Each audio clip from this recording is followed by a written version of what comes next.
12 ফেব্রুয়ারি নির্বাচন ঘিরে এর মধ্যেই সংঘাত সহিংসতায় সারা দেশে 5 জন নিহত ও কমপক্ষে আরও 981 জন আহত হয়েছেন। এবারে নির্বাচন ক্ষমতার না, নিয়তির লড়াই।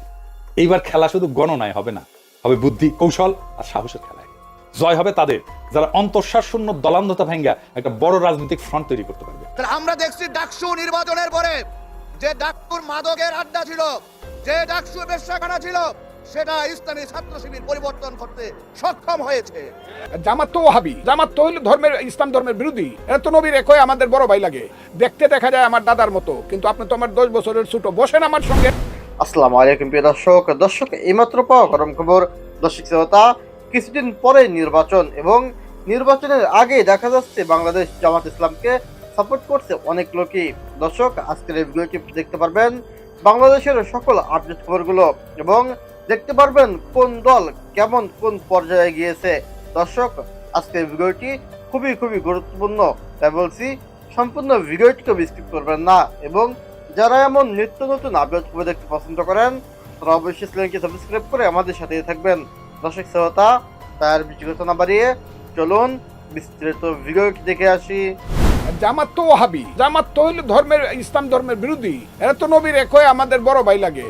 আমিরে জামাত, আমি তো জামাতের আমিরকে বলছি। আপনি তো দেখতে দেখা যায় আমার দাদার মতো, কিন্তু আপনি তো আমার 10 বছরের ছোট। বসেন আমার সঙ্গে। আল্লাহ আমাকে দিছে, পীর আউলিয়া গাছ কুতুব দরবেশের দোয়া আমাকে দিছে, হযরত বাবা শাহজালাল শাহপরানের দোয়া আমি পাইছি। বসেন আমার সঙ্গে, বুঝাই আপনাকে। জামাতের যে ইসলাম আর আমার যে ইসলাম, জামাতের ইসলাম হইল সূরা নূরুল ইসলাম, আর আমার ইসলাম হইল হযরত মুহাম্মদ সাল্লাল্লাহু আলাইহি সাল্লামের যে ইসলাম। জামাত তো ওয়াহাবি, আমি তো বিশ্বাস করি আহলে সুন্নাতুল জামাতে। আবারও বললাম, আমি বিশ্বাস করি আহলে সুন্নাতুল জামাত। সুফিবাদে বিশ্বাসী মানুষ যারা এই ভারতবর্ষে যারা ইসলাম প্রচার করছে এবং ইসলাম মুসলমান বানাইছে, আমি তাদের সাথে। এরা তো ওয়াহাবি, এরা তো নবীর একই আমাদের বড় ভাই লাগে। জামাত কি দেশে? জামাত তো হইল ধর্মের, ইসলাম ধর্মের বিরোধী। একটা কথা আপনাকে বলি, ধর্মের যদি আধ্যাত্মিক দিক না থাকে সেটা ধর্ম হয় না। চোখ বুঝতে যদি আপনি পৃথিবী না থাকেন, আপনার যদি এলমি লুদুনি কাল্প জারি না থাকে, আপনি কোনো ধার্মিক ব্যক্তি না, আপনি ধর্মের উপহার। এগুলা জামাতকে তো বলি, বসেন আমার সঙ্গে। আমি তো জামাতের আমিরকে বলছি। আপনি তো দেখতে দেখা যায় আমার দাদার মতো, কিন্তু আপনি তো আমার 10 বছরের ছোট। বসেন আমার সঙ্গে। করতেন তো জাসদ, বৈজ্ঞানিক সমাজতন্ত্র, হ্যাঁ, সমাজ বিপ্লব করবেন, ধর্ম বিশ্বাস করতেন না। এরপরে এখন হয়েছেন একদম আমিরে জামাত, ধর্মের একজন খাদেমদার হয়েছেন আসমান থেকে। বসেন আমার সঙ্গে, বসেন। আপনি যে ধর্মটা জামাতের নামে প্রচার করেন সেটা কি ধরনের ধর্ম? আর আমি যে আহলাতুল সুন্নাতুল জামাত বিশ্বাস করি, আমি মৌলানা না, আল্লাহ আমাকে দিছে। পীর আউলিয়া গাছ কুতুব দরবেশের দোয়া আমাকে দিছে, হযরত বাবা শাহজালাল শাহপরানের দোয়া আমি পাইছি। বসেন আমার সঙ্গে, বুঝাই আপনাকে যে মারেফত না থাকলে, তরিকত না থাকলে ইসলাম ধর্ম হয় কি করে? আপনি তো মারেফত তরিকত মানেন না, জামাত তো মানে না। শরীয়ত নিশ্চিত, কলিমা, নামাজ, রোজা, হজ, যাকাত। কিন্তু আপনাকে বিশ্বাস করতে হবে আপনি বোরাকে গেছিল, আমার নবী বোরাকে গেছিল। এটা বিশ্বাস করতে হবে। আপনাকে বিশ্বাস করতে হবে নবী হইল খাতিমুন নবী, নবী হইল দুনিয়ার সর্বশেষ নবী, নবী হইল এই পৃথিবীতে নূরের নবী। এটা আপনাকে বিশ্বাস করতে হবে। যদি বিশ্বাস না করেন, বলেন নবী আমাদের মতোই মানুষ, দেখতে মানুষ, কিন্তু তার উপরে কিন্তু আল্লাহ কোরআন নাজিল করছে এবং ইসলাম ধর্ম কোরআনের মাধ্যমে আইছে। কাজে জামাতের সঙ্গে, জামাতের যে ইসলাম আর আমার যে ইসলাম, জামাতের ইসলাম হইল সূরা নূরুল ইসলাম, আর আমার ইসলাম হইল হযরত মুহাম্মদ সাল্লাল্লাহু আলাইহি সাল্লামের যে ইসলাম, সেই ইসলাম কোরআনের ইসলাম। জামায়াতে যোগ দিলে কেউ বেকার থাকে না, এমন একটি ইমেজ তৈরি করতে সক্ষম হয়েছে। আলিয়া ধারার প্রায় 10,000 মাদ্রাসায় জামায়াতের প্রভাব অনেক বেশি। অনেক জায়গায় তাদের ভোট নির্বাচনের ফলও পাল্টে দিতে পারে। নির্বাচন জিতে জামায়াতের ক্ষমতায় আসার পেছনে 3টি কারণের কথা বলছে আন্তর্জাতিক গণমাধ্যম রয়টার্স। তারা বলছে এবারে নির্বাচনে একটা প্রধান ফ্যাক্টর হলো তরুণ প্রজন্ম, কারণ এই তরুণদের হাত ধরেই হাসিনা সরকারের পতন হয়েছে। 5 আগস্টের পর দেশের ভার তাদের হাতেই সঁপে দেয় দেশের মানুষ। তাদের ইচ্ছেতেই অন্তর্বর্তী সরকারের প্রধানের দায়িত্ব নেন নোবেলজয়ী ডক্টর ইউনূস। আন্দোলনকারী তরুণদের একাংশ এনসিপি নামে রাজনৈতিক দলও গড়ে তোলে, কিন্তু নানা বিতর্ক ও দুর্নীতির জালে আটকা পড়ে পথভ্রষ্ট হয় আন্দোলনের নেতৃত্বে থাকা তরুণদের একটা অংশ। কিন্তু সাধারণ তরুণ সমাজের মধ্যে পরিবর্তনের আকাঙ্ক্ষা রয়ে গেছে। তাদের সে প্রত্যাশা পূরণে জামায়াতকেই ভরসা মানছেন তরুণ সমাজ। রয়টার্স বলছে জামায়াত সেই রাজনৈতিক দল যারা তরুণদের পালস বুঝতে পারছে। জুলাই অভ্যুত্থানের 1 বছর পূর্তিতে 2025 সালের জুলাইয়ে অ্যাকশন এইড এবং সানেমের উদ্যোগে তরুণদের মধ্যে জনমত জরিপ করা হয়। জরিপে তরুণ সমাজের বেশিরভাগ অংশ জানায় বাংলাদেশের উন্নয়নের জন্য ধর্মভিত্তিক রাজনীতির পক্ষে মত দেয়।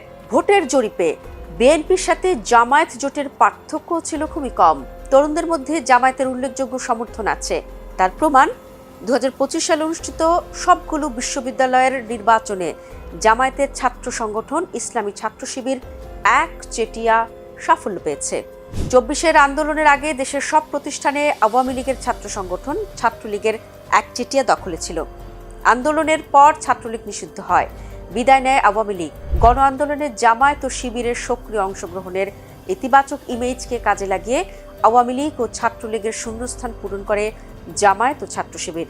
জামায়াত নিজেদেরকে দুর্নীতিমুক্ত এবং জনকল্যাণমুখী রাজনৈতিক দল হিসেবে প্রচার করে। আন্দোলনে নিহতদের পরিবারকে সহায়তা, মেডিকেল ক্যাম্প, বন্যা ত্রাণ ইত্যাদি কাজ করে তারা যুবকদের মধ্যে সৎ ও সেবামুখী ইমেজ তৈরি করেছে। তরুণরা মনে করে আওয়ামী লীগ, বিএনপি, জাতীয় পার্টির মতো রাজনৈতিক দলগুলো দুর্নীতি ও লুটপাটে জড়িত, কিন্তু জামায়াত নৈতিক ও পরিচ্ছন্ন। অন্যদিকে জামায়াত ও শিবিরের কাছ থেকে নানা সহযোগিতা পাওয়া তরুণের সংখ্যাও নেহায়েত কম নয়। মনে রাখা দরকার, প্রাক প্রাথমিক থেকে বিশ্ববিদ্যালয় পর্যন্ত অসংখ্য প্রতিষ্ঠান আছে জামায়াতের। এর মধ্যে আলিয়া ধারার প্রায় 10,000 মাদ্রাসায় জামায়াতের প্রভাব অনেক বেশি। এসব প্রতিষ্ঠানে প্রায় 25 লাখ ছাত্রছাত্রী পড়াশোনা করছে। মূল ধারার অনেক শিক্ষা প্রতিষ্ঠানও আছে জামায়াতের। আছে অসংখ্য কোচিং সেন্টার। এসব প্রতিষ্ঠানের মাধ্যমে হাজার হাজার ছেলেমেয়ে জামায়াত ও শিবিরের নেটওয়ার্কে যুক্ত হয়। জামায়াতের মধ্যে হাজারো অসচ্ছল শিক্ষার্থীকে বিনামূল্যে এবং বৃত্তি দিয়ে পড়াশোনার ব্যবস্থা করে। এর সাথে আছে কর্মসংস্থানের সুযোগ, বিশেষ করে ইসলামী ব্যাংক ও অন্যান্য প্রতিষ্ঠানের মাধ্যমে চাকরি ও আত্মকর্মসংস্থানের ব্যবস্থা হওয়ায় অসংখ্য তরুণ জামায়াতের আদর্শের দিকে ঝুঁকে পড়ে। ইসলামী ব্যাংক এখন পর্যন্ত 20 লাখেরও বেশি গ্রামীণ নারীকে আত্মকর্মসংস্থানের ব্যবস্থা করেছে। পুরুষের সংখ্যা আরও অনেক বেশি। তবে জামায়াতের নেটওয়ার্ক সবচেয়ে বেশি বিস্তৃত অনলাইনে। 2012 সালের শাহবাগে গণজাগরণ মঞ্চের আন্দোলনের পর অনলাইন জগৎ দখলে নেওয়ার মিশন শুরু করে জামায়াত। অনলাইন অ্যাক্টিভিস্টদের কার্যক্রমের কারণেই নিজেদের শীর্ষ নেতাদের ফাঁসির হাত থেকে বাঁচাতে ব্যর্থ হয় বলে মনে করে দলটি। এরপর থেকেই সারা দেশে ব্যাপকভাবে অনলাইন অ্যাক্টিভিজম শুরু হয়, যার সুফল পায় 2024 সালের আন্দোলন। জুলাই আন্দোলনে অনলাইন নেটওয়ার্ক ব্যবহার করে হাজার হাজার তরুণকে মাঠে নামাতে পারে দলটি। তাদের অ্যাক্টিভিজমের কারণে সামাজিক মাধ্যমে ইসলামী ন্যারেটিভের পরিমাণ ও গুণগত মানও অনেক বেড়েছে। বাংলাদেশের মতো দারিদ্র্যপীড়িত দেশে তরুণদের প্রধান সমস্যা বেকারত্ব, নিয়োগে বৈষম্য এবং দুর্নীতি। এর বিরুদ্ধেই ছিল 24-এর গণঅভ্যুত্থান। এখানেই আবার জামায়াতের বিশেষ পারদর্শিতা।